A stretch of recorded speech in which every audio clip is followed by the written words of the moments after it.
people often make the mistake and think that, well, all those religious people, they're all the same. Yeah, they're all the same.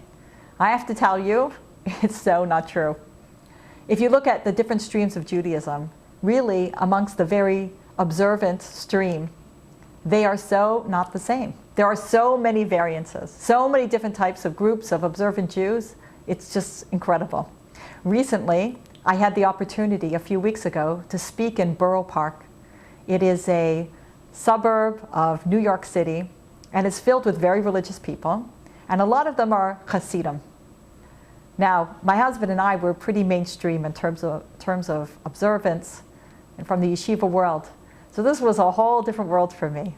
And I spoke in a neighborhood, and a lot of the people who came to hear me speak were Lubavitcher Hasidim. Amongst the Hasidim, there are many, many different groups and different streams, but this was really, I think, the majority of people there. All because of a very good friend of mine who really put the event together. I had the best time. They were so warm and so welcoming. It was fantastic. But something very funny happened.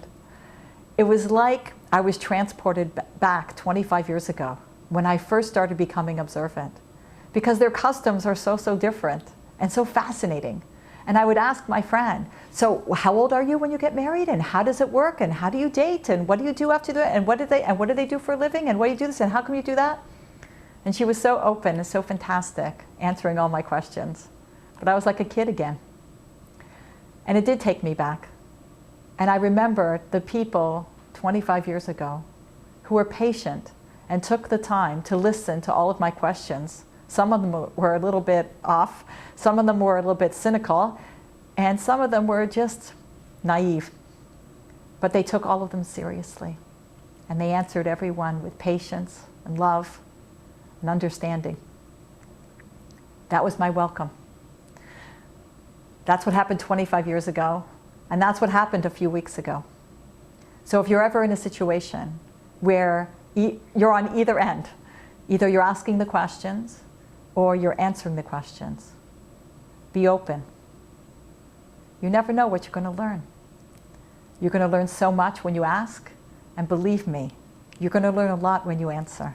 Because when somebody asks you a question of why you do something, it makes you stop and wonder, why do I do that? Where does it come from? What's the meaning?